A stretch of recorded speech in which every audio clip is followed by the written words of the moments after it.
Mutere tukomye oli kuchenda munana katonyeze musanvu oli mu program yonno enganzi muwanguzi tawanika ekutusibako Prosper Junior School Day and Boarding erisangibwa ennabweru erisangibwa nnabweru awo ku kisaawe playground eranga bakulindiridde essaawa yonna okubanga baregisteringa omwana wo ate era nga tukyagenda maaso mu programu yaffe eno mukyala Sophie Wamukisa all the way from Manchester gwe tuli naye abantu nno bali wano mukyala Sophie abantu basanyufu nnyo olwaleero omulimu omunene gw'okoze so buli muntu yenna ali iga okuwulira Katonda ekyo kyakuwanguza amazima twebaza Katonda nti tuli wamu naye era ngenda kubanga mukomyawo mu kaseera kaffe kano akajja naye nga sinaba kubanga mukomyawo njagala okubayisizaawo ekirango kino nti St. Lawrence Junior School Kabowa lya Day Boarding lirina abasomesa abalungi ddala ate nga batendeka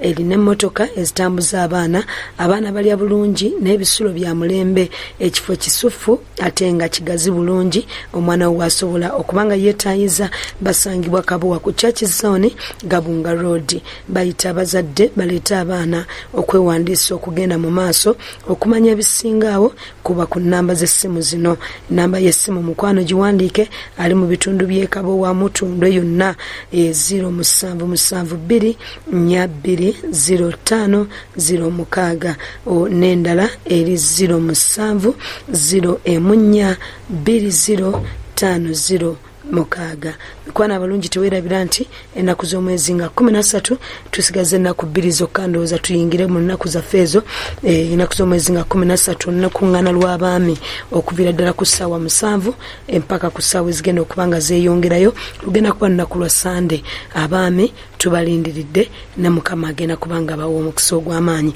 katweyongere mu maaso n'omubanguzi waffe mu ddakiika ezino eziddako. Tukomye wali nga olina omwana nzize mu Kampala nga ndi n'omwana tata wa yali jjajjawe yali avuga train ndeese mu Kampala kati twatuuka kiro nga sirina bwenyinza kutambula ate ebiseera byali bibi emirambo gikyali ku kkubo baali basula balina amayumba awo mu nsambi awo agaali agaleere gye yantwala mu nyumba gye yali asulamu we twasula naye mba neebase ekiro n'angolokokera kati bw'angolokokera akuzuukusa nga agolokose ku repinga bw'agolokoka ekiro yali mulenzi yali mwami eyantwala eyavuga train kati yantwala nsule ewuwe enkeera ngende ewaffe ye taata woli mukwano gwo yali jjajjaawe kakati naye yali jjajja nga si mukadde kakati yalinawo famire naye omukyala teyaliiwo kati bw'angolokokera yali anjalidde wali abaana we basula baali tebali bulungi nnyo kuba abaana baali babaalirawo wansi kati bwe yajjanga nga nzuukusa abaana nange nga nno nabasanze beebase obwongo bwali butandise okutegeera naawe amajjukira tubisomye mu P7 tusomye reproduction system nga nzuukusa abaana bambi kakati abaana bwe baagolokanga ngaddayo bw'atyo yasula ntawaanya naye teyanfuna bwe bwakya ku makya n'ebikkanga mu buliri bw'abaana wadde n'abaana nali sibalabye natuuka butuusi kiro paka bwe bwakya neŋŋenda naŋŋamba osobola okwetuusa ne mugamba yigwe nteeka ku takisi ezigenda ebwayise nja kutuuka olwatuuka ebwayise naye netambuzaawo nali mmanyiwo ewaka nentuuka awaka ne bannyaniriza ne bambuuza bye mbadde nga taata yakomawo dda awaka ne baganda bange bali yakomawo dda nabo nga tebamanyi oba ndi mulamu oba ndi mufu kuba ebiseera ebyo tewali na mpuliziganya nembeerawo awaka bwentyo naye nadda nnyingidde nnyo mu lusoga ng'oluganda ndukyamya namalayo emyezi nga3 kati ng'oluganda ndukyamya ekyanyiiza taata wange amangu ago okwerabira olulimi olw'okukyamya oluganda nga ndunyoolanga olusoga n'ebigambo ebimu nga nkozesa nnyo mpegaano ebigambo nga tebantegeera awaka. Oluvannyuma nenzirayo kubanga olulimi balunnemesa paka lwe natandika olwerabira nga wakati bayagala ndwogere ate nga nange nali ndwagala lwejje lunyolebwamu. Ate nga essomo lye nasomerangamu headmaster yalinga Musoga nga wali abasoga wali amawanga mangi wali abadaama abateeso nga Abaganda tuli mu bana twalinga 6 ndowooza nga 3 Baganda bange n'abalala abaali bava ewalala. Kakati bwentyo nzirayo ku ssomero nenkola ebibuuzo ebya P7 nengenda Ekibuli secondary school gye nasomera O-level paka ku O-level. Kati bwemba ndi ku O-level ndi mu senior 3 nenzirayo wali ewa jjajja wange okuwummula wali ewandegeya we nasanga omulenzi yalingawo nga apangisawo akayumba yali yajja kusoma nga yaveeyo Luweero. Kakati omulenzi oli yankwasanga ekisa nga atunda mata otobulamu obwo nali sibumanyi obw'ennaku nga nsaasira nnyo abantu abanaku abatalina bintu abali mu mbeera embi nga bankwasa ekisa nga tobaduulira buduulizi bankwasanga ekisa nga mbanjagala mbaagale. Kati omulenzi oyo nankwana gwe wamwagala lwa nnaku nga musaasira ye nakufunamu nga musaasira netwagalana twayagalanira nga ye asoma Kyambogo nga ali Kyambogo by then yali wa technical something like that institute yali asoma refrigeration heating and air conditioning nga nze ndi Kibuli senior 3 netwagalana bwe tutyo senior 4 bwe yatuuka mu senior 4 n'afuna omulimu walingawo supermarket yasooka mu Kampala baali bagita Ugantico n'afunayo omulimu nga part-time student ngakola part-time job n'akolanga eyo n'atandika okufuna ku busente n'okulabikako obulungi naye ng'era akyapangisa awo jjajja wange kati yali mwana mulungi jjajja wange n'amwagala n'amuyingiza munda mu nju nga takyali mupangisa. Olaba ate bwe kiba ekizibu ennyo nga muyingiza munda mu nju kuba naffe wetwajjanga nga tubeera omwo munda mu nju. Ate nga jjajja tamanyi. Yali tamanyi. Jjajja waffe yali mulokole wa Full Gospel Church saidi ya maama kuba mama wange yali Protestant nga taata wange muzungu. Musiraamu. Kakati abazungu bakutwala. Abazungu. Kakati netubeera awo nga twagalana bwe tutyo. Temutandise kwagalanira mu nnyumba ya jjajja. Ddala. Kati engeri ye yali mukuluko ninawo ne bakazins bange baali baana ba uncle wange nga tutandika okukola ekikoosi emanyo teenage tubuka olukomera lw'e Makerero ne tugenda mu bikeese ebyabange Makerere ku university tuyitirawo ka small gate ne tulinnya waggulu oluusi basikali batukwatanga ne batuteeka mu kaduukulu oluvannyuma ne batuta nga tubawaddeyo ku ssente ne tugenda byabanga mu main hall ne tugenda nga hall yonna yabangamu ekigunda nga tulina obbaayo. Jjajja ategeera nti muzzukulu agenze. Twali yalina abazzukulu awaka nga nange kwe neeyongereza. Yalina abazzukulu waliwo abawala nga 3 nga myaka gyange kumpi bwe tutyo nga tugenda n'oyo omulenzi olwo yaafuna ku busente yagula ebyokunywa yakola ki bwe tutyo. Kati bwe naddayo ku ssomero lumu njize n'okunywa omwenge olwo nywa grants kuba oli yali akola mu supermarket yaleeta omwenge gwa bbeeyi.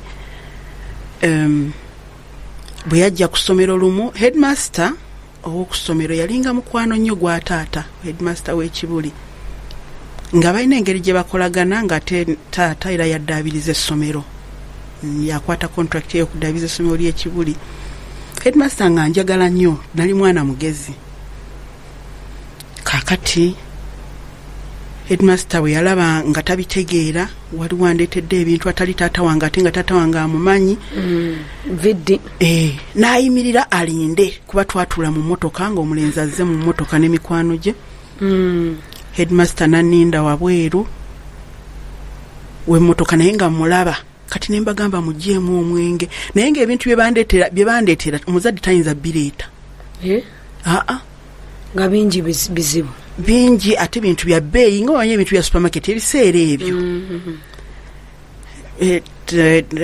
Ebintu mbagambye headmaster ali wali mugyemu omwenge bwe naddo basiibulamu n'agumpa. Akengo kayigira mu senior 3. Kubanga era twabanga n'abaana nga tukatumya ne ku fence kawalagi nga tulinayo buddanke ku ssomero. Okuva lwe nakayigaawo kagenda kakula. Kagenda kakula nga headmaster anyimiriza nga ngamba jangu wano Sophie nga nkyama we yali nga ngamba leeta ebintu ebyo ndabe nga abikebera nga jamuwamu okubuusabuusa ng'alaba taata wange tayinza kumpa bintu bwe bityo. Naye taata wange yali tankyalira kubanga yalinga ajja nnyo ku ssomero. Engeri gy'abanga oluusi ng'alina ebyokukola ku ssomero ng'ajja ku ssomero n'ampa ssente nga tatera kunkyalira. Ate baali bayawukana ne maama wange nga maama wange by then embeera teyali nnungi nnyo nga naye tankyalira. Naye nayinangayo sisita wange omukulu yali atandise okwebeezabeezaawo nga yajja naye nga ajja ku fensi anytime oba nanfumbirayo emmere n'agimpeereza ku fensi nga tewali alaba nga basikaali tebalaba. Bw'atyo yajjanga ku lugundi ku lukomera. Naye headmaster n'amiitinga taata n'amubuulira ekyaliwo ebintu bye bandeetera. Kati ne mpandikira maama wange ebbaluwa ne mugamba maama essaawa yonna bangoba ku ssomero kubanga baakutte ebintu. Omulenzi wange yabireese maama ye namugamba ekituufu. Naye njagala ogambe taata nti anko wange mwannyina wa maama ye yabireese. Maama okimuyingizaamu? Kimuyingizaamu. Teyali mukambwe? Maama wange teyali mukambwe n'akatono. Maama wange ng'agamba nti sisobola kuleka mwana wange mugoba mu ssomero. Nga mbikkirira. Kati ng'agamba taata ng'agamba mwannyina ze gwe natumye agule ebintu amutwalire nti naye ne banteekako eriisa ejjogi. Headmaster n'asigala nga antunuulira. Liiso ly'omukulu. Ate nga nabanga prefect ku ssomero. Okusoma kwange ne gw'otaana nga sikyasoma bulungi. Olowooza kabbooyi? Ndowooza kabbooyi. Ekyavaamu ne tutandika okugendanga okuba amazina yabweru n'okutoloka okugenda okunoonya ssente ez'okulya. Ati kugamba kilasi njirinyisizza sikyayagala kulya kawunga njagala kwessa ku level ndala. Ovuze serebu. Nga tutoloka ekituli twayitanga mu kituli kya fensi nga abaana basala fensi nga tukiyita Boston nga tugenda Boston ne tugenda eka oba nengende w'omulenzi oba ku mulimu nempikingayo sente. Kati oluusi nagendanga n'abaana nabo mbatutte ewa boyfriend wange nabo bafunyeyo abalenzi nabo batandise obba bwe batyo ku bintu. Ate waayita mmeka nga siri lubuto nga ntuula waka nga taata wange waliwo sisita wange omukulu yali yafuna olubuto nendaba taata wange bwe yamuyisa. Taata wange nga bwamusanga mu lukuubo ng'akyuka ng'adda emabega yamutokyalinga psychologically. Kati nze ne ngamba nze sigendaka oba ndi lubuto eka nedda nga ngenda wa mulenzi amugamba omanyi ndi lubuto ng'omulenzi angamba kakati tokole S4 ne mugamba nja kukola n'agamba tugende register ng'ekittante yali atandise okufuna ku busente nga ne ku mulimu afuuse assistant manager. Ne tugenda ne registering ekittante n'enkolera eyo era saakola bulungi nnyo n'enzaala. Taata tajjaako ku ssomero kulaba. Taata yamanya oluvannyuma era bw'amanya oluvannyuma n'asirika. Naye taata wange yali yanjagala nnyo nti waliwo ebiseera bye yaŋŋambanga nga tuli awaka n'aŋŋamba nti Sophie kwata ekitabo ky'emirundi naye nga sinnaba kugenda mu secondary awo nga ŋŋamba kwata ekitabo ky'emirundi ebitabo edda byabaako emirundi emabega nga ŋŋamba tula mu mmotoka osoma emirundi nga tutambula naye nga olowooza osoma mirundi. Oli omufaanana nnyo. Nange simanyi ffenna tumufaanana ffe waffe abaana mama wange baazala ne batazaala tufaanagana toyinza kwawula ffenna ndowooza nga tumufaanana naye yanjagala nga tutambula ffenna kati bwe twatuukanga nga tugenda mu restaurant nga tulya emmere nga bwe yawuliranga yalabanga nga ntunudde nnyo ndozooledde nnyo mu kkuba nga nagambye kusoma mirundi okola ki nentunula mu kitabo naye era wamalanga otunula mu kkubo gye mulaga. Oluusi twabanga awaka n'aŋŋamba Sophie twalinanga ekisenge nga tukiyita muzikiti nga mwe tusaalira nga gamba genda muzikiti osoma emirundi oba oluusi ng'emirimu gikyamya awaka n'ogenda n'otuula naye nga bwe nagendanga nga nsomasomako ne neebaka yasanga nga neebase ng'era tanfaako. Ekisenge ekyo kyabanga nga lino ddiiro nga oyita mu ddiiro n'oyingira booti mu muzikiti. Ekitegeeza kino ekyakutuukako kyamuwuniikiriza nnyo naye era bwe bamugamba nti Sophie ali mu ddwaliro yajja kyogenda kuzaala yajja naye yasanga ndi muleba nga sisobola mulaba by then nga n'abasajja tebayingira n'ayimirira n'alindalindako ne mama wange yaliwo nga yagala kumanya bigenda bitya n'aba bulungi naye teyakola lutalo ku musajja n'akatono bwe era teyagira nti oba ayagala mumanya bwe nzaala ne bamugamba azadde n'atambula n'agenda n'agamba nja kudda mulabe kuba yali alinze nnyo n'atambula n'agenda. Kati mama wange bwe yajja munda n'aŋŋamba taata wo n'abadde wano ne ŋŋamba layira nti naye agenze alinze bwe bagambye nti ozadde n'agenda. Oli ne ŋŋamba wabula omusajja ono anjagala bambi omanyi bw'oba muto engeri gyakambuwala towugira ate ndowooza ne baganda bange bakirabanga nti gwe gwasinga simanyi oba nze gwe yali asinga kubanga ate waliwo n'abalala era bye yayagalanga ebyo bye yayagalanga bye yakukusiza n'obugagga ne bwe yali afudde ne bamubawa kaakati bwe nzaala n'atumya n'agamba n'antumya naye omwana ne lwawo genda omwana aba wa myezi 7 n'enfuna olubuto olulala. Kati yali amaze okwogera ne headmaster w'ekibuli naye nga bakoze meeting naye nga mbeewala naye lumu mba ntambula ku Lumu Street headmaster w'ekibuli ne musanga nenkyama mu lukuubo bwenti n'akyama mu lukuubo olwaddako mba ndi ne munnange nga omuwonye bannange nagenda okwira nkwata omukono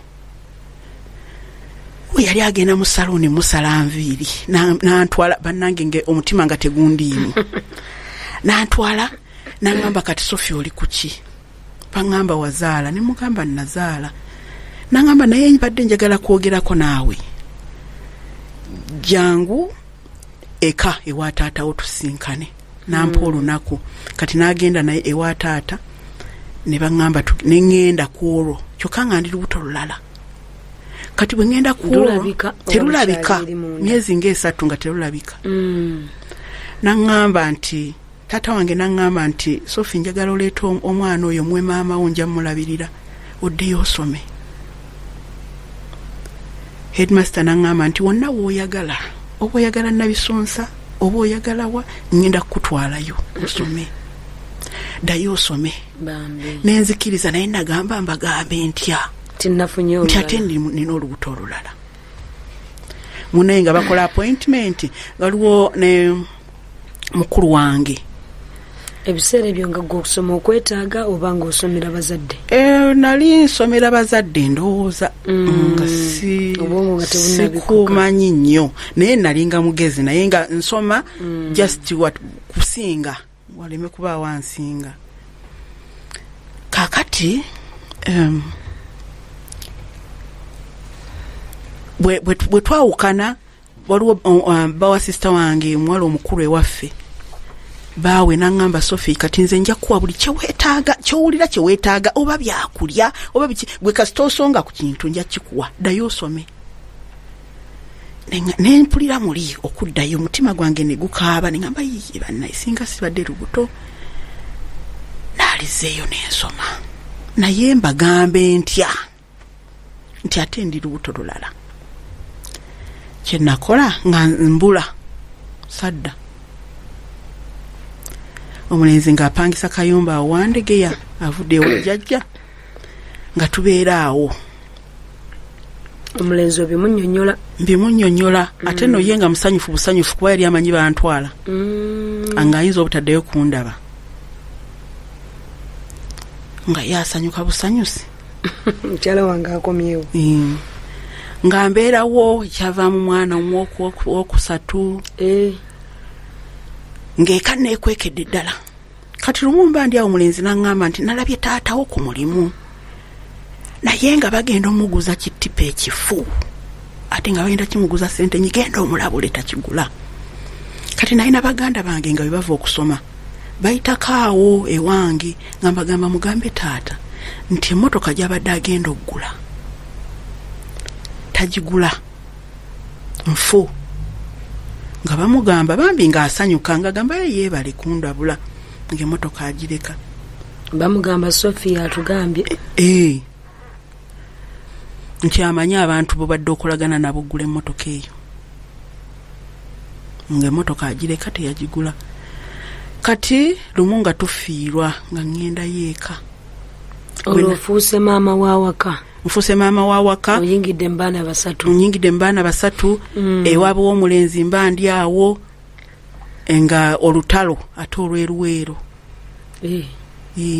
nga nyazaala wange ng'akwata abaana be yali nabo baali baana 5 nga bandeetera ate nga nange nali mwana muto baganda b'omwami ate no yabaleeta mabega nga nakazaala omwana omu nga ndi like 18 buvunaanyizibwa bukedde nga babandeetera ffe tuli mu muzigo sibagobe abaddusiza luweero kuttibwa lutalo bambi nga tubeerawo awo omulenzi yali afuna ssente zisobola okulya ng'ate ntandika kuzaala bano nga mbeera nabo nga bakula kati kanzireyo eri bwe naddayo eri olutalo bwe lwaggwa kale awo nyazaala wange n'agamba Sophie gamba taatawo omwami wakwanjule nga nyazaala wange agenda akola ng'anoonya ssente ng'azireeta bwe yazireeta ng'agamba ssente zino nzireese za kugula genda ogambe abeewammwe taata wange nga ŋŋamba okuggyako ng'omusajja musiraamu bw'asiramuka muleete bw'aba tasiramuse nedda ekyaddako nga ŋŋamba nti mpa omwana oyo omu omulenzi gw'ozadde asiramuke kubanga kakati gwe bakututte kati nga nzirayo nga ŋŋamba omwami agamba kitaawe nga amugamba ssebo teri kusiramuka omwami yali akkiriza kakati n'omwana yali mu protestant naye ng'era bali dormant tagenda ku church lwalumu kakati ng'omwana ne taata we ng'agaana tebamusiramula naye nze ne ŋŋamba nti omwana wange njagala abeere circumcised wadde nga si musiraamu nga mutwala ekibuli nga bamusala naye nga mbeera n'omwana.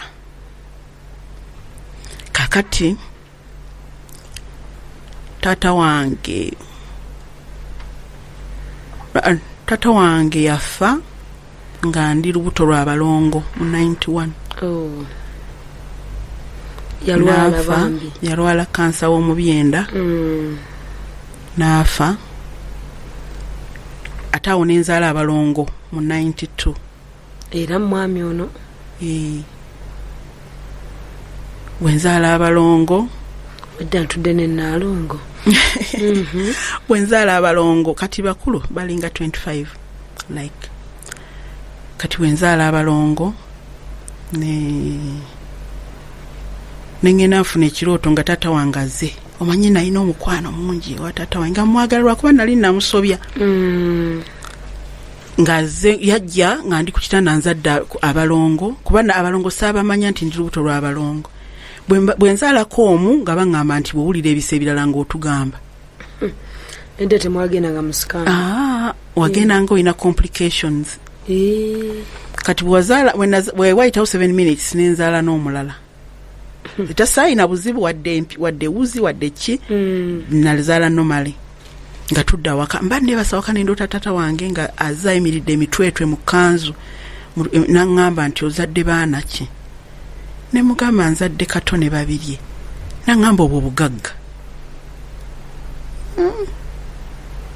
Edda baagambanga abalongo bugagga. Mba ndi awo ne tugenda ne batuyita mu kyalo babatiza abaana. Batuweerezaawo obudagalalagala tino buli batuuse mu nsuwa buli ajja okulaba abalongo anyweko ku mazzi ago simanyi baleke kumwokya biki kuba si bamale nga nange ebiseera ebyo siina wengwa naye ebiseera ebyo omwami yagenda ebbanga lyatuuka nga tumaze okuzaala abaana abo bonna olutalo bwe lwaggwa olwo ugantiko neegwa yali akolamu nga takyalina mulimu n'agenda atandika okuvuga special. Batandika okuvuga special ne tuba bubi nnyo mu nnyumba ne batugoba. Maama wange n'ampa omuzigo ku nnyumba ze. Yali by then azimbye. Maama wange yasooka n'azimba nga tukyali bato nga tuvuddeyo tugenze watata ate tugenda mulaba kumuluwumula n'agula akaploti awo mangu nnyo n'azimba natusulangamu nga tuggazaawo biwempe. Naye ate bwe yabeera mu mbeera eyo saabeera nnyo naye nalinga nnyo wa taata. Olwo mugenda okudda ewa Nazaala? Okudda ewa Nyazaala? Okutwala abaana. Katukomewo mu kukyala Sophie mpolampola. Tulina omumbejja Sophie mikwano katukomewo ndooza ebigambo biwulira bya mpolampola.